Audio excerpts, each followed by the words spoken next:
con el selector multivoltaje, que es muy importante porque esta es la unidad de exportación. Este switch a veces se parte y alguno de los primarios deja de estar conectado, con lo cual van a tener la mitad de la potencia de salida. Verificar que aquí las resistencias sean las que corresponden. Tengo una fuente de alimentación muy simple que usa un puente rectificador único de 4 diodos y un filtro grande, en este caso de 3300 microfarad por 100 voltios. Aquí lo podemos apreciar elegantemente porque el cableado está por debajo. Transformador de fuerza. Esta debe ser una unidad de unos, estimo yo que unos 90 voltampere para entregar unos 30 vatios, 28 vatios por canal. El voltaje no da para más. El filtro principal, que es un capacitor electrolítico Nippon Chemicon, pero que todavía no tiene color. Miren, todavía no tiene color, no ha sido identificado. Déjenme ver si les puedo mostrar el blasón. Ahí está. Es un Nippon Chemicon plateado. Porque en los tiempos de los valvulares los capacitores no se marcaban. Si se etiquetaban, a veces se grababan o se prensaban con los valores nominales, y los japoneses decidieron imprimir encima de este plástico transparente. Entonces los condensadores no tenían color. Otra cosa que vamos a ver de la construcción valvular es algo que se dejó después, por supuesto, que es esta locura. Miren, este es el cableado de un valvular, un desastre de cableado. Y entonces se montan los cables contra los terminales que tienen las tarjetas que van formando el equipo, y cuando eso se acaba, montan puentes de terminales. Miren, aquí hay un puente de terminales. Hay varios puentes de terminales en este equipo. Es tremendamente difícil ver cómo se ha cableado una cosa como esta. Entonces las tarjetas están completamente separadas. No sé, por ejemplo, si hubiera podido montar una gran tarjeta aquí con todo el cableado sin mayor problema. Con el cableado no, con el circuito. Si yo hubiese montado, como se hizo después, una gran tarjeta que tuviese todo el circuito, no era necesario interconectar todo, sino que el cableado se hace en la tarjeta y se ahorra un dinero. Pero este equipo, como yo les conté, las unidades 500, 700, 900 y los receiver de aquella época, el 323, 424, 525, 626, 727, etcétera, también comparten los módulos. Solamente que en los receiver adicionalmente están los módulos de la radio, pero el preamplificador, la etapa de potencia, la fuente, todo es compartido. Vamos a empezar con la falla de esta unidad porque es más sencillo. Al conectarlo da corto. Ustedes tienen que verificar que el cable tenga continuidad. Ustedes tienen que verificar que los primarios, cada uno de los primarios desconectados, tenga su propio valor de resistencia, que debe estar entre los no más de 20 ohmios. Ninguno más de 20 ohmios. Los secundarios no deben tener más de 4 ohmios.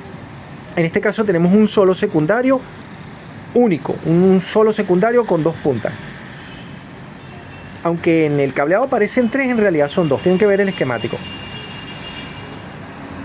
De ahí pasamos a un único puente rectificador. En este caso, el puente rectificador de este equipo, al ser desconectado, nos permitía conseguir la falla. Cuando la gente consigue una falla en un amplificador, desconecta los transistores de salida. En este caso no es necesario porque la etapa de potencia está conectada detrás de estos fusibles. Entonces, con ocultar el fusible vale. El voltaje, ya les cuento, el voltaje positivo que viene de aquí se conecta, llega a través de este cable, sale con estos dos fusibles a la etapa de potencia, canal derecho, canal izquierdo. Con quitar los fusibles o desconectar es suficiente para verificar dónde está el corto. Si los quitan, y en el resto de los amplificadores deben hacer lo mismo. Si ustedes quitan la conexión de las etapas de potencia y se mantiene el corto, solamente tienen dos candidatos. O el corto está en el transformador, o el corto está en el filtro, o el corto está aquí, en el puente rectificador principal, que tiene estos 4 diodos de 3 amperios. Parecen de 5, pero son de 3 amperios. ¿Qué hemos hecho nosotros? Como teníamos un problema no de circuito abierto, sino de corto, empezamos a retroceder. Desconectamos la salida, no era ese el problema. Desconectamos el puente rectificador, era ese el problema, porque el filtro mide y puede cargar voltaje. Entonces lo que vamos a hacer en este equipo es cambiar el puente rectificador de 4 diodos, y en este equipo no tenemos corto acá, sino tenemos corto al conectar las salidas. Ya lo resolvimos de un lado, simplemente 2 transistores de cada una de las salidas estaba malo, así que lo hemos sustituido por transistores nuevos que les voy a mostrar de una vez. Vamos a ver si eso es posible hacerlo aquí en caliente. Hemos conseguido estos transistores. ¿Será posible que yo lo enfoque sin brillo? Ahí está. 2SC1768. No es el transistor que yo recomiendo para esta reparación. Y probándolos ya quemamos 2. Así que ahorita vamos a volverlos a comprar porque en este momento este es el transistor que había puesto la reparación anterior. ¿Cuáles transistores utiliza un amplificador como este? Bueno, si el condensador es de 100 voltios, no hace falta ser un genio para darse cuenta de que los capacitores deben soportar 100 voltios de colector. 100 voltios de colector de voltaje, base colector, emisor abierto. Y tampoco hace falta ser un genio para sacar la cuenta. Si la carga nominal es de 8 ohmios y el voltaje partido son 4, pues 40 voltios entre 8 ohmios da 5 amperios. Cualquier transistor, básicamente de 5 amperios por 100 voltios de colector tipo NPN, porque aquí todos son NPN, será suficiente para que el amplificador funcione. Pero todos los transistores que ustedes van a conseguir de ese tipo no son transistores de salida para audio. Muchos de ellos van a ser muy lentos. Y si los transistores son muy lentos, el amplificador va a sonar espantoso. ¿Qué he conseguido yo para esta máquina? Bueno, pues justamente ahora no los consigo, pero después se los mostraré. Los transistores que he comprado para esta reparación son los Motorola 2N3055. Hay manuales que dicen que son de 60 voltios, pero son de 100, y hay manuales que dicen que son de 15 amperios. Yo nunca los he utilizado como transistores de salida, pero como los he conseguido Motorola originales, los voy a probar.